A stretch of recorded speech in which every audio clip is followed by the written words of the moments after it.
Gusto ko lang pag-usapan itong yung tungkol sa naisulat na sumpa ng sangkatauhan. May nabanggit kasi ako doon na tungkol sa tatlong nag-aastang reyna na mga babae. Ang dalawa ay umaangkin doon sa titulong reyna. At yung ikatlo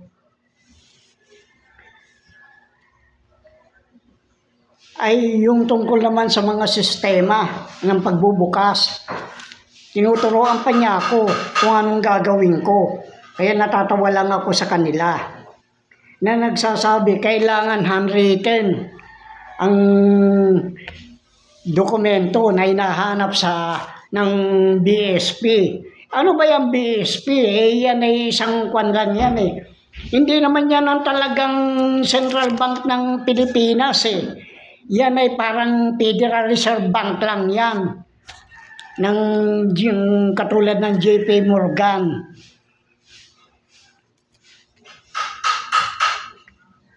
Kaya napakatanga itong babaeng ito. Na madalas nagsasabi, purihin ang nagsugo, wag ang sinugo. Eh sino bang luko-luko na magpupuri doon sa isinugo? Oh, yan ang sinasabi ko. Dahil yan tatlong babae na yan, ay yan ang sinasabi kong binihi ng ahas. Oh, kasi, hindi ba, Lady May, nagbubulong-bulong ka? Pagkatapos, humuhuni ka? May sinasabi ka na mga hindi naintindihan na salitang Latin. Hanapin mo doon sa Isaiah 8, nandoon. Kung hindi kayo magsalita ng mga patotoo, ay wala kayong kapupuntahan. Kaya sabi ko nga, akala mo kung sino itong kwan na ito. Dahil yan ang nanira sa akin eh. Kaya yung account na Eduardo Miranda ay na-block nila. Sila may kagagawaan. Nagtutulong sila nung Rani Bautista na nagsasabing makiisa daw ako kay Lady May. Ay bakit ako makikiisa? Ang trabaho ko, kailangan ako lang mag-isa. Bakit ako makikisa? Yan ang sinasabi ko.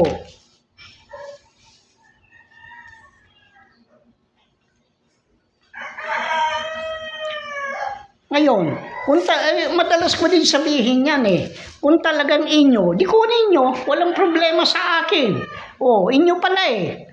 Pero bakit hindi ninyo makuha? Naging pangulo na yung bugok na magnanakaw na BBM. Wala pa rin makuha. Hanggang pati ko ninanakaw na nila yung mga ibang pondo ng katulad ng Land Bank o DBP. Hindi ba pinasusuli na sa kanya, pero bakit hindi niya may suli? Yung PhilHealth, pinasusuli, hindi nila may suli. Pagkatapos gumagawa nga sila ng panibagong pera. Ito nga yung polymer, yung sinunog ko. Magmi-meeting daw lahat ng treasurer sa isang probinsya na pag-uusapan nila yung treasury note na yan. Treasury note ang tawag ko dyan, hindi yan pera. Dahil walang backup yan. Kung tutuusin, 4 sila. Yan ang sinasabi ko, 4 sila. Kasi may nangyari sa akin na talagang kahindik-hindik eh.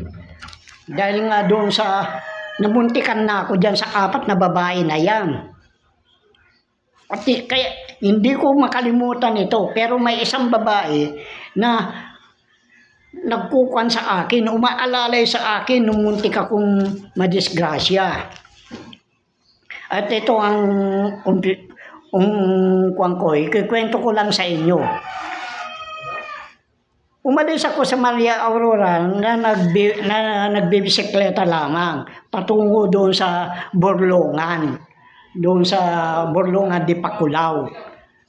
May mga aakyatin na ahon ng bundok na yung bisikleta na pinahiram sa akin ay walang preno yun. Basta nakadirekta lang na kinukuhan ko, pinipedalan ko. Nung makarating ako doon sa tuktok, pagkatapos pababa, inaakay ko na naman pababa. Pero doon sa daan pa lang, naplatan na ako. Hindi ako pinagdala ng pera. Kaya sabi sa akin, huwag ka lang mag-alala. Di, larga ako. Nung bago dumating, nung lumampas, bago dumating yata ng kwan yun, ng Jerry Basin, naplatan ako. Di lumapit ako sa nagbo-vulcanize. Sinabi ko, wala akong pera. Di sabi niya, ako man ay wala na rin pampatsi. Pero gagawa natin ng paraan yan para makapagpatuloy ka lang sa lakad mo. Yan ang sabi sa akin nung kan. Di nagawa, nagpasalamat ako sa kanya na nung mabulkanize yun. Nagpatuloy ako, nakarating ako ng Borlongan. Pero pagdating sa Borlongan, pinakwan ako sa isang sementeryo. At pinakwan sa akin, saraduhan ko daw yung bukas na nicho. Kasi may paraan ako ng pagsasara at saka pagbubukas. Ano mang saraduhan ko, wala nang makakapagbukas niyan. Ano mang buksan ko, wala nang makakapagsara yan. At ang gamit ko lang ay yan langis na nyog. Kaya yan langis na nyog, napakabisa yan. Nung saraduhan ko yon, biglang nagkalabugan yung sa loob ng nicho. Di nagtaka ako. Sabi ko, lintian nyo, di nakulong na pala kayo, nandyan lang pala kayo nagtatago. Yun ang salita ko. Kasi may mga patunay din eh. Mga bata ang nakakakita eh. Ito naman, ang pangyayaring ito ay doon naman sa Dikapinisan, sa bayan ng San Luis. Na sinaruduan ko yung butas ng puno na nyo. Dahil doon sila lumalabas, doon sila pumapasok, nakikita ng mga bata, yung mga maliliit na tao, pag tingin nila doon sa sarado. Pero kung titignan ng mata natin, bilang tao, bukas, ay umaalis sila kagad. Kaya ang nangyayari, yung nakulong sa loob, hindi na makakalabas. Kung sino man yung nasa labas, hindi na makakapasok. Marami na akong ginawang ganyan. Ganyan din yung huling lakad ko. Doon sa Sabang, boundary ng San Jose at saka Sabang, yung partida, kung tawagin nila. Partida doon sa Kanyan, Camarines Sur. Doon ako nag-mission yan.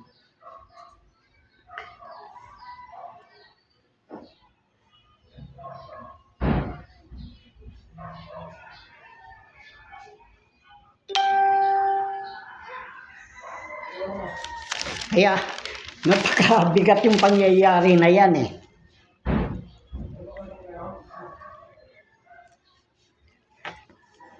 Sa aking pagbabalik, di nakarating na naman ako sa banda ng Jerry Basin. Paakyat na naman ako. Akay-akay ko yung bisikleta. Mahaba-haba din yung akyatin na yun. Di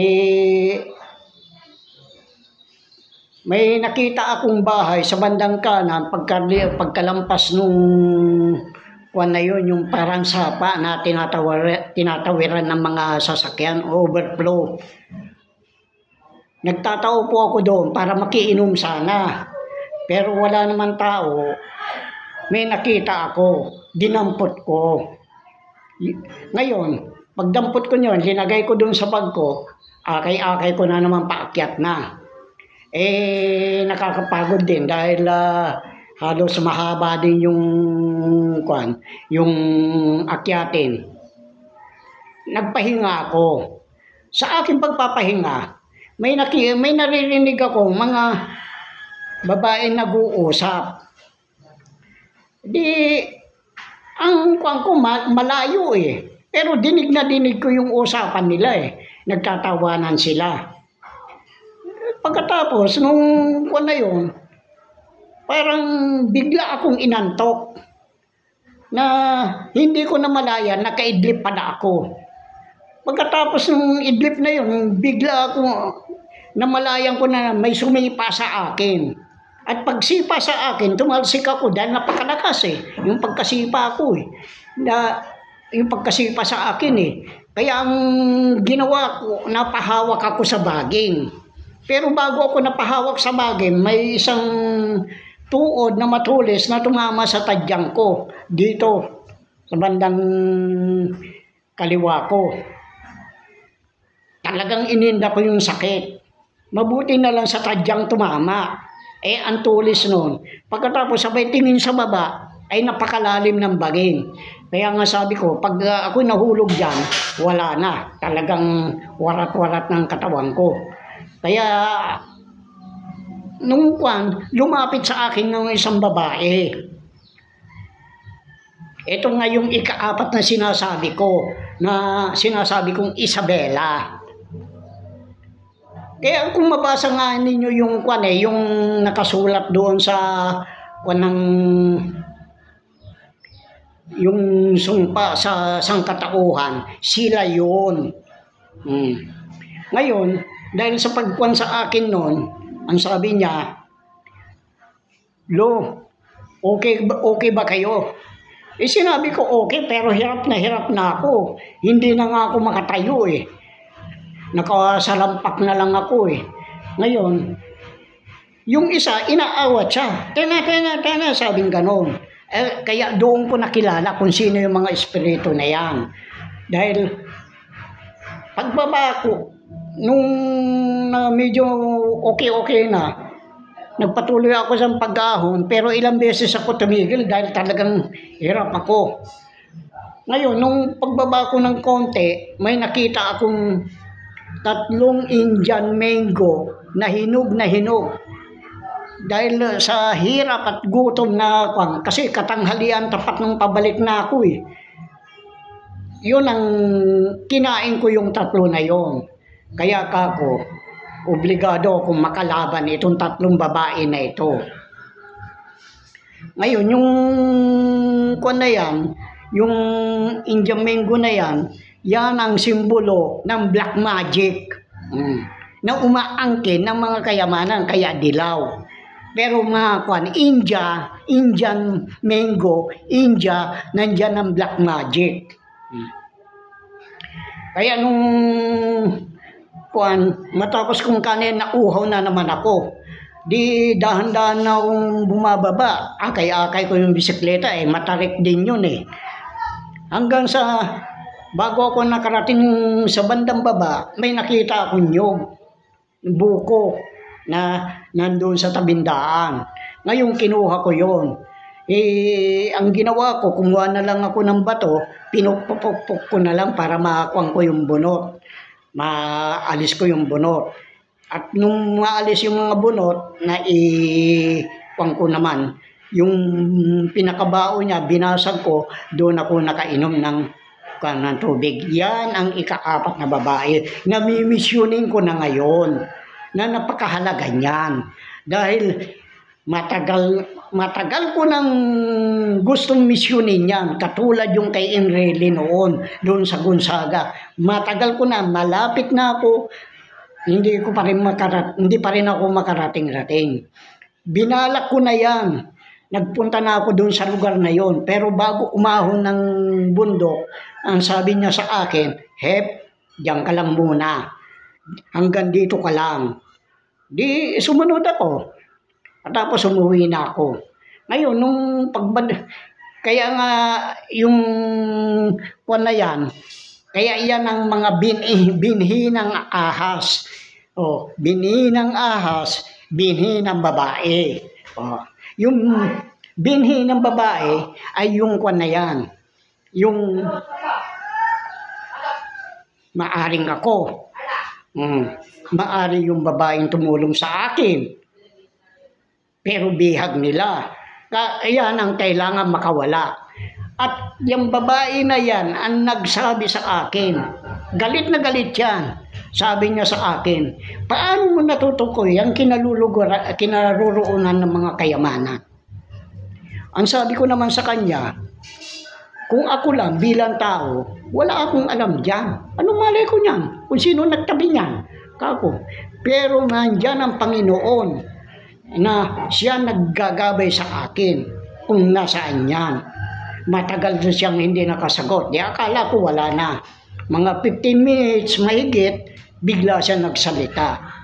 Ang sabi niya, balang araw bibigyan kita ng 2 gusi. At yan, yung nakasulat doon sa Isaias 45:3. Mga nakatagong kayamanan sa kadiliman at mga nakatagong kayamanan sa lihim na dako. Yan ang kwan. Pero yung zero, ano yung zero? Sino yung kwan na yun? Kanino nakalarawan yung zero na yun? Kaya nga hindi nila alam yan. Kaya zero, yan ay nakabatay sa spiritual healing. Pero yan ay nakakwan din doon sa 1-3-5. Ganyang kabobo mga religion. Sinasabi ko na lang sa inyo.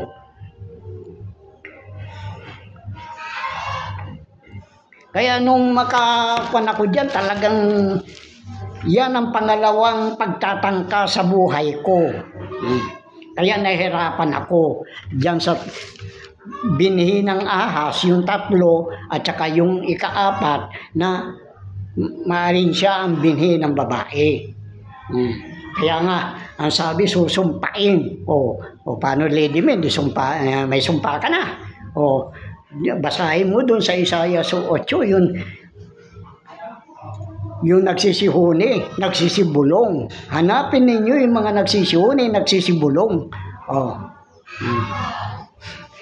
22 yata yun. Isaias 8:22 hanggang 26 yata yun.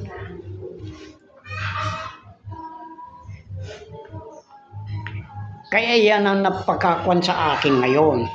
Maaring siya'y bihag, yung ika-4 na yon. Ngayon, yung sinabi kong, yung ika-4 ay Isabela. Ngayon, sa Isabela, lumabas yung katotohanan tungkol sa pandaraya sa eleksyon. Ito nga ang kwan niyan, si Harold Respicio. Pinaliliwanag niya. Yung mga maaring mangyari pag hinak nila. Nagagalit ito si Garcia. Kaya nga sinasabi ko, yung pagpunta ni Garcia doon sa Amerika, nagpatulong sila kung paano ang gagawin upang mahak yung eleksyon na kung saan si Trump ang nanalo sa ikalawang pagkakataon. Kasi nakiusap si Suave na kailangan manalo uli si Kwan. Kasi yung una, hindi nila na akala nila mabubuksan ko na dahil lilituhin nila ako . Kaya nga sinasabi ko, yung sinasabi, pag binuksan ko, walang makakapagsara. Nasaraduhan ba nila yung IMF? Yung sinara ko ang World Bank, nabuksan ba nila? Wala. Yan ang itinukang ko. Kaya lang ako, hindi ko ugali yung nagyayabang. Na pagkatapos sasabihin ni Lady Min, gwardiya lang ako sa Malacanang. Patay na yan Kanya. Patay na ako. Patay na. Pero ang paraan ng pagliligtas, ito, kayong mga iglesia ni Cristo, ang paraan ng pagliligtas, ililipat ka mula sa katawang may kamatayan tungo sa katawang walang kamatayan. Katawang walang kamatayan. Hindi ninyo alam yan. At yan, nakabatay yan sa 1-3-5. Napagkuhan yan, gagawin mo yung pagpapaikot ng tubig, pero babanggitin mo, bago ka lumabas, isisigaw mo ang pangalan ng kataas-taasan. Sino nakakaalam ng pangalan ng kataas-taasan? Wala. Maliban sa akin. At kaya hindi pinapahayag yan dahil nga doon sa Baka pagkaperahan na naman ninyo. O, kayong mga religion, lahat kayo, pinagkakaperahan ninyo, ninanakawan ninyo ang Diyos. Yan sinasabi ko na sa inyo. Kaya nakakahiya kayo, Diyos na nga nanakawan pa. Kaya yung pagkakuan yan, nalantad na yan. Yung dayaan sa halalan. O. Nag-umpisa yan dayaan na yan, noon pa kay Erap hanggang kay Gloria. Mantakin mo, ang lakas-lakas ni Fernando po sa kamusliman.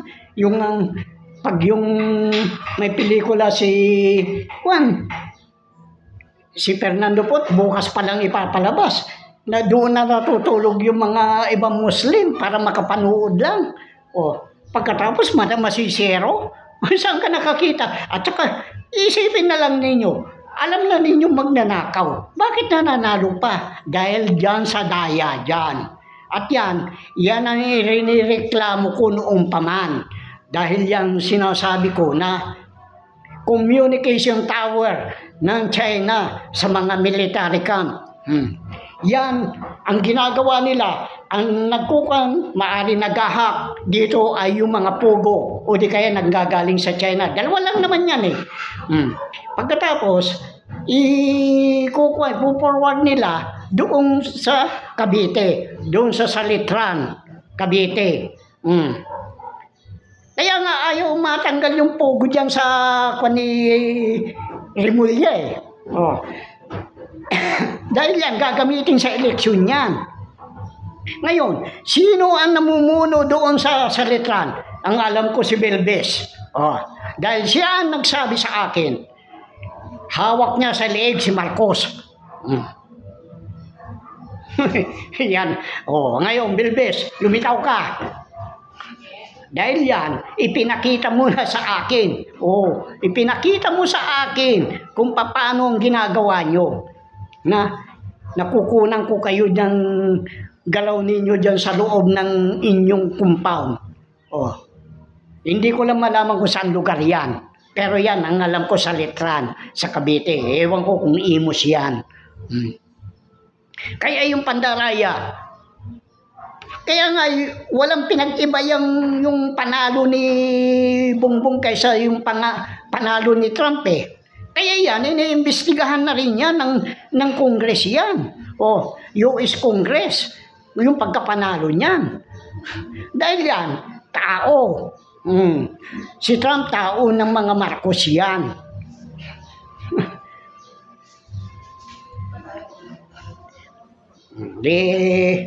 Alam na ninyo. Ngayon, gumawi tayo dito sa Kwan. May pinorward sa akin na sa Cagayan, itong si Mamba, namimigay ng bawat barangay ng isang ban eh. Ewan ko kung ban yun, basta namimigay siya ng isang sasakyan. Puton yata yun ng pangalan, yung Made in China na ban. At yan, kung bawat barangay, 824 barangay yata, 840 plus barangay, bukod pa dun sa mga bayan na binibigyan. Nagmumula yan doon sa Kwan. Nagmumula yan sa China. Kaya nga ang Kwan dyan, yun ang sinasabi ko, saan kumuha si Mamba ng pera upang mamigay ng Kwan, ng mga ban sa Kwan, sa mga barangay at saka sa mga bayan, sa mga mayor. Saan siya kumuha? At may napag-alaman ako na yan si Mamba, ispya ng China dito sa Pilipinas. At paano siya makakapag-withdraw ng pera sa BSP through Land Bank? Maari kay Enrile, kung wari magkaaway. Style nila yan eh. Style ng mga Marcos na yan. Style ng mga Enrile, noong pa yan. Style nila yan, kung wari magkaaway pero magkakampi. Kaya nga, napakahirap niyan. Magkano ang isang ban? 825,000. Sa 840, gaano kalaking pera yan? Oh, saan kumuha si Mamba ng ipambabayad yan? Kaya nga sinasabi ko, yung communication tower na yan, ang talagang pinag-iinitan ko noon pa. Binanggit na ni Tulfo yan. Oh, ilang beses niyang binanggit. Nitong huli, dahil nagkaroon siya ng kaso, binanggit niya uli yan. Pero biglang nawala. Oh, anong sabi ni Tulfo nung unang investigasyon? Ganun naman pala eh. Oh, ay, yan ang style ni Tulfo. Dahil yan, mukhang pera din yan. Kupal na yan. Kaya, paano yan ngayon ang gagawin ninyo? Oh. Kaya nga napakahirap para sa ating mga mayan. Pera ng bayan. At yung Mamba na yan, siya ang gumagawa ng mga pagmimina na nadadala yung mga kumait-san sa China. Oh. Katulad ni Ibdani, oh, mga traido, dapat sa inyo, bitin ng patiwarik. Kaya napakasama ang mga gawain nyo.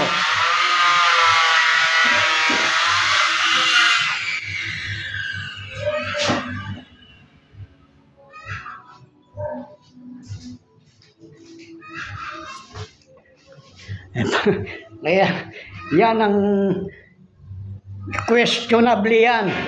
Yung pagkatao mo.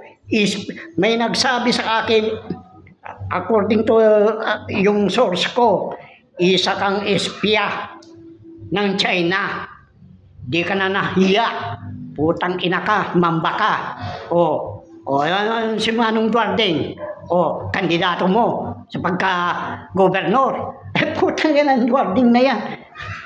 Walang yan ni Ulibas noon eh. Di kap ni Ulibas eh. Ni Ulib eh. Ulib ang tawag namin kay Ulibas noon eh. Baka sabihin mo na naman, Lady Ming, gwardiya ako ng Malacanang. Ulul ka. Malibasa ikaw binhi ng ahas. Napatunayan ko na. Dahil dun sa apat na espiritu na yun. At yan ngayon ang lalakarin ko na napakahalaga. Dahil kailangan yung hawak ko, may dala ko na doon. At yung baston na ipinampukpok, natagpuan ko na rin doon sa loob ng simbahan ng San Jose, Camarines Sur. Tumagal ako ng 3 araw doon. At yung butas na yun, sinaraduhan ko yun. Kaya natuklasan ko yan, yung putol na isda. Bagamat alam ko na yung putol na isda noong pa yan, pero hindi ko alam kung ano pa ang dapat kong gawin. Kung hindi pa oras para misyonin, hindi pa ako gagalaw. Yan ang tandaan ninyo. Ngayon, nagmamadali na ako. Kwan na yan. Yung sumpa ng sangkatauhan. Kaya ang kasamaan nagpapatuloy. Tignan ko lang ang galing mo. Kaya nga sabi ko, kawawa ka Bongbong. Kawawa ka Duterte. Nagtatago na si Duterte. Pero yung Duterte na yan, hindi yan ang tunay na Duterte. Yung Bongbong na yan, hindi yan ang tunay na Bongbong. Sino nagkukan dyan sa clone na Bongbong? Hindi si Lisa ang nagpapatakbo sa gobyerno natin. Ginagamit lang nila si Lisa. Sabi ko, bakit hindi ninyo kunin yan? Kunin yan sa pa-DNA. Pero ang mga vlogger, mainstream media, mga troll, puro mga inutil yan. Walang alam yan. Palibasa, pera-pera ang labanan dyan. Ako lang siguro ang hindi nila kayang perahan. Kaya tignan ko lang mga galing ninyo. Kaya natuklasan ko na yon, yung gumagawa ng mga kasamaan, yung sumpa, nakuha ko na. Nasunog ko na. Kaya iyan ngayon ang kwan. mangyayari. Kaya mabubuksan na ang bundok ng Sion. Ikukuan na namin, iaayos na namin yan. Dahil may nakausap na ako na isang babaeng engineer na siya mamamahala doon sa pagpapakuan ng mga kailangan doon, mga kalsada, mga tulay, mga pabahay, mga kuan, mga building na ikukuan doon. Natatawa nga ako sa kanya, hindi niya alam, ini-interview ko na siya Pero dinadaan lang kung wari kwentuhan Doon ko nalaman, may nalalaman din. Kaya, ano pang mangyayari sa atin kung hindi mabuksan yan? Marami ako nakita nung pagdaan namin doon sa Rodriguez Avenue sa Espanya. Maraming nakatira na lang sa mga kalsada. Pagkatapos ngayon, sasabihin pa ninyo may mga ginto, walang ginto. Papaliwanag ko din yan kung saan napunta yung mga ginto na yan. Walang ginto ang mga Marcos. Kung yung Amerika nawalaan, kayo pa, mga Marcos, hindi mawawalaan. Walang ginto na nakalagak sa Switzerland. Noon ko pa sinasabi yan. At saka itong China na ito, umiilag ito. Papunta-punta lang sila dito. Pagkatapos sasabihin nila, kanila na yung West Philippine Sea. Nagpupunta lang sila dito para makipag-barter. Huwag mong sabihin, shipping, ikaw man shipping. Hindi ikaw ang tunay na shipping. Kaya ngayon, kini-question ka na rin nila. Alam nila yan. Na hindi ikaw ang tunay na shipping. Alam na mga elders. Sino ba nagkukan ng mga elders? Ng mga hindi ba yung mga Marcos? Kaya kakutsaba yung mga Marcos sa pagbibenta ng bayan ng Pilipinas upang maging province of China. Bukod pa kay Duterte. Kaya yan, hindi magkalaban. Kaya ikaw, uhulihin ka na rin. Dahil may reklamo ako na hindi ikaw ang tunay na bungbong na kumandidato. Linuko mo yung bayan. Betrayal of public trust yan. Ito naman si Duterte binenta. Dahil lamang sa mga pera, mga putang ina nyo. Mga kayo, mga gahamang ganid. Sino bang hindi ganid sa inyong mga politiko? Sige na.